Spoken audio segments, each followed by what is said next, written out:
1 मार्च की यह दोपहर क्रिकेट के मैदान पर एक नया इतिहास लिखने जा रही है। यह मुकाबला है उस युवा भारत का जो न किसी नाम से डरता है और न ही किसी रुतबे से दबता है। जब टीम इंडिया के ये 11 जाबाज मैदान पर कदम रखेंगे तो वेस्ट इंडीज की धरती कांप उठेगी। तैयार हो जाइए, क्योंकि इस बार मुकाबला बराबरी का नहीं बल्कि एक तरफा तबाही का होने वाला है। इस महायुद्ध का आगाज करेंगे अभिषेक शर्मा, जिनके बल्ले से निकलने वाला हर शॉट एक धमाके की तरह होता है। अभिषेक वह खिलाड़ी हैं जो पहली ही गेंद से विपक्षी टीम के कप्तान की सारी रणनीति को तहस नहस कर देते हैं। उनके लिए बाउंड्री छोटी पड़ जाती है और गेंदबाज असहाय नजर आते हैं जब अपना प्रदर्शन अभिषेक दिखाते हैं। वह इस मैच की नींव रखने वाले सबसे बड़े योद्धा साबित हो। ओपनिंग जोड़ी में अभिषेक शर्मा का साथ निभाने के लिए मैदान पर उतरेंगे ईशान किशन। ईशान की फुर्ती और विकेट के चारों ओर रन बनाने की कला भारत को वो रफ्तार देती है जिसकी कल्पना करना भी मुश्किल है। ईशान किशन जानते हैं कि टी20 वर्ल्ड कप जैसे बड़े मंच पर दबदबा कैसे बनाया जाता है। यह जोड़ी पावर प्ले में ही मैच को वेस्ट इंडीज की पहुंच से दूर ले जाएगी और अपने पल्ले में फिर मैदान पर आएगा दुनिया का सबसे बड़ा शोमैन सूर्य कुमार यादव। जी हां, स्काई। सूर्या की बल्लेबाजी किसी जादू से कम नहीं है। जहां गेंद उनके बल्ले से टकराते ही दर्शकों के बीच पहुंच जाती है। सूर्या की मौजूदगी मिडिल ओवर्स में भारत को वह मजबूती देती है जो किसी भी लक्ष्य को बौना बना देती है। उनकी आंखों में जीत का साफ जुनून। सूर्य कुमार यादव के बाद मध्य क्रम में तबाही मचाने का काम शिवम दुबे का होगा।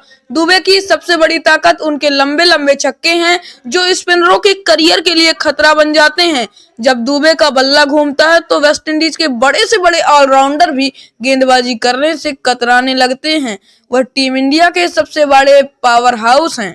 ऑलराउंडर की भूमिका में अक्षर पटेल टीम के संकट मोचक होंगे। अक्षर की खासियत है कि वह अपनी कसी हुई गेंदबाजी से बल्लेबाजों को रन बनाने के लिए तरसा देते हैं।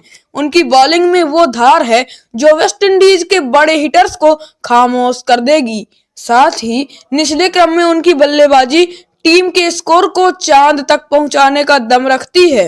गेंदबाजी आक्रमण की कमान संभालेंगे अर्शदीप सिंह, जो नई गेंद को हवा में लहराने की कला जानते हैं। अर्शदीप के पास वो काबिलियत है कि वह पारी की शुरुआत में ही विपक्षी टीम की कमर तोड़ सकें। उनकी यॉर्कर और स्लोअर बॉल्स वेस्ट इंडीज के बल्लेबाजों के लिए एक अनसुलझी पहेली बनकर सामने आएगी और मुझे लगता है उनकी बॉल को खेलना नामुमकिन।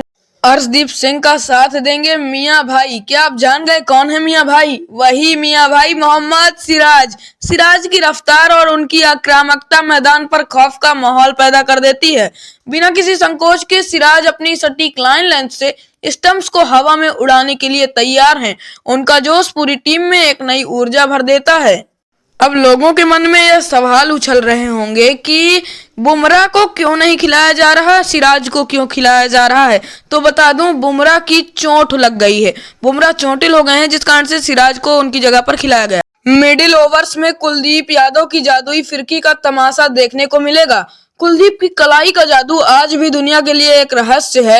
वेस्ट इंडीज के बल्लेबाज उनकी गुगली को पढ़ पाने के पूरी तरह नाकाम रहेंगे। कुलदीप विकेट चटकाने की मशीन है और वह मैच के सबसे अहम मोड़ पर भारत को बड़ी जीत की ओर ले जाएंगे। अब बात करते हैं भारत की उस सबसे बड़ी ताकत की जो है स्कोर डिफेंड करना। हमने देखा है कि टीम इंडिया जब रनों का बचाव करने उतरती है तो एक अलग ही रूप में नजर आती है। हमारे गेंदबाज और चुस्त फील्डर मिलकर मैदान पर एक ऐसी दीवार खड़ी कर देते हैं जिसे भेद पाना नामुमकिन है। बोर्ड पर लगे रनों को बचाना हमारी फितरत बन चुकी है और सूर्य कुमार जैसे फील्डर और हार्दिक पांड्या जैसे फील्डर के कारण टीम इंडिया इस टीम की सबसे बड़ी खूबी है इनका निडर अंदाज, निडरता। बिना किसी बड़े नाम के दबाव के ये युवा खिलाड़ी अपनी खुद की पहचान बनाने के लिए भूखे हैं। रणनीति बिल्कुल सटीक है।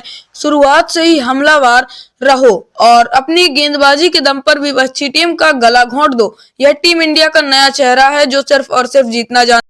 परिणाम की बात करें तो भारत की यह युवा प्लेइंग 11 हर विभाग में वेस्ट इंडीज से कोसों आगे है। अभिषेक का प्रहार और अर्शदीप की धार इस मैच का फैसला पहले ही तक तय कर चुके हैं। पूरे यकीन के साथ कहा जा सकता है और मैं आश्वासन देता हूं, गारंटी देता हूं कि इस रोमांचक जंग में जीत का परचम केवल और केवल भारतीय टीम ही लहराएगी और वेस्ट इंडीज